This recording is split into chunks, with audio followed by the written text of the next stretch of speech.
So, one common complaint that I think anybody has had with a lot of the Disney Channel like shows as of late, from Amphibia to the Owl House and whatnot, is what they call the fake out death. And basically, the reason this was brought up in a recent review somebody did on the ending, on the final episode or the final special mini movie finale for the Owl House, is because of what happened to Luz. And pretty much a lot of people that have talked about this already have come out in their separate reviews and analysis, if you will, and basically have said that, they all knew that the moment Luz died, that she wasn't really dead. That they've done this before. They did this in Amphibia previously, where it looked like the main character was dead, but she was just in another plane of existence, and then she was brought back. And then with Luz, the same thing. But why is that? Why do basically, I guess you could say, studios that associate with companies like Disney and Disney Channel, why do they decide that one of the best things to do in a finale of an ever popular series, animated or live action, mostly animated, is to fake out the death of the main character? I think, I think there's a reason why. That reasoning is to get your attention and also to increase the drama. Yeah, it's played out, it's cliche that the character is going to come back, but it's pretty much still done because it's a very, very popular and very successful trope to use. It's kind of like when I talk about the lustful milk gag, that when it gets used in whatever setting it gets used in, that basically it's used because, it makes sense in that story. It keeps you intrigued. It gets a giggle out of you, no matter what character it happens to. It just gets you laughing. It gets a giggle out of you. It gets you intrigued to wonder if this character is going to do that on more than one occasion, depending on how many times they show up. But, but when you compare it to, let's say, the fake out death stuff, again, the same thing is said there. It's meant to get your attention. It's meant to get you intrigued. It's meant to make you wonder what's going to happen next. Now, sometimes if they do a permanent death to the main character, they mostly do it at times towards the end. Like, the main character knows, hey, I've got to put myself through this to save everybody, and then that's it. Pretty much, that main character, is going to live on in the spirit and through the spirits of their friends, their comrades, and everything. The spirit's still going to remain on, and you see them probably watching from whatever existence they now are a part of. So,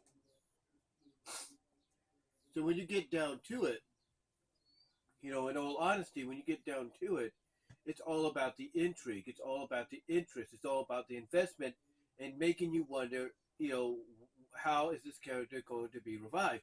Because sometimes when they do a fake out death to a character, they'll do it, believe it or not, halfway through to the story until the character comes back.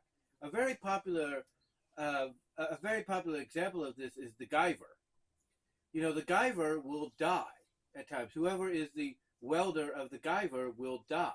And sometimes they only exist still within that eyepiece of the Guyver. The physical body that they're part of will die. It will disintegrate. But they still live on within the eye, just waiting for the opportunity to be reborn. And sometimes this happens through various times in, let's say, the movie adaptations or the animes. Sometimes the movies will do it, like I said, halfway towards the end, like at the end of the 2/3 mark of the movie.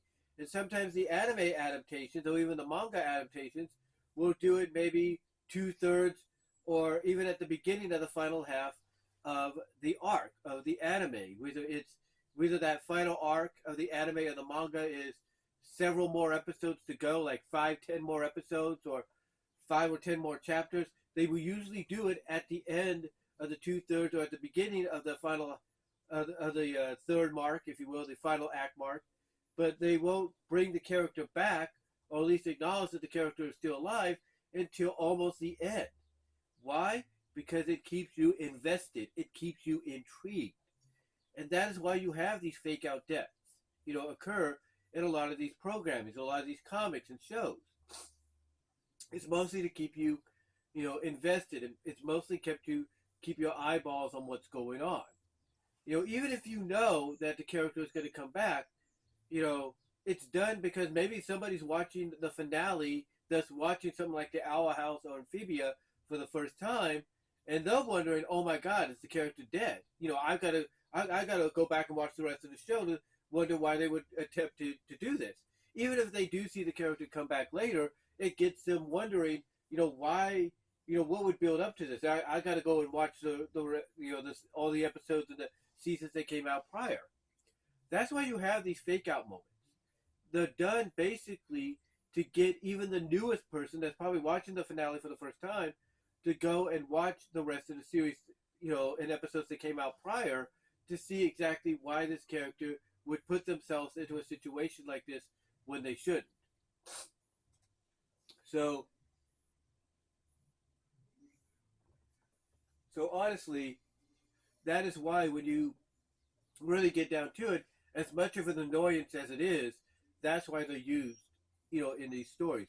That's why the fake out deaths are, brought to the table, whether or not they're at the beginning, at the 2/3 mark, whether they're done within, whether they're done in the final 10 minutes or whatever.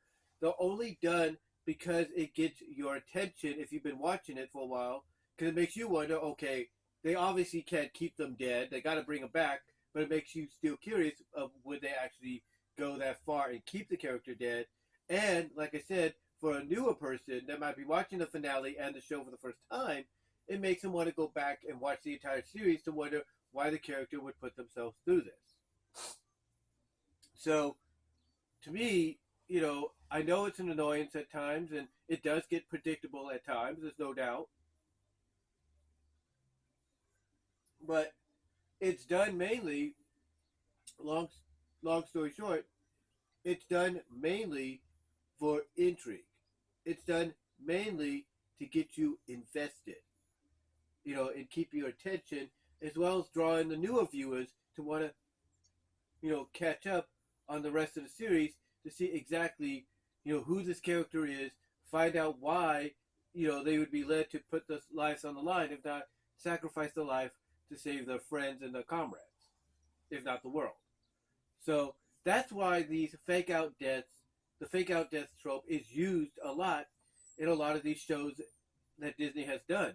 Even though it's predictable that the character is not going to totally be gone forever, it's done to basically, create drama within the story for the characters, as well as get you invested and get newer viewers invested to catch up on the series to see what would, cause the character to lead to this point. So, to me, I know it's an annoyance at times and too predictable, but that is why it's done, to keep you invested and basically draw in potential new viewers to catch up on the series. That's why it's done, in my opinion. But what do you guys think? What are your thoughts on the fake death trope that Disney has used constantly in both Amphibia and now recently in the Owl House with the main characters? Do you think it is to keep, the viewers, the longtime viewers, invested to see what happens next?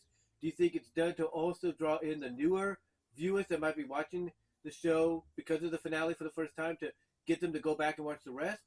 What are your thoughts? Let me know down below. Comment if you like, and I will talk to you all later.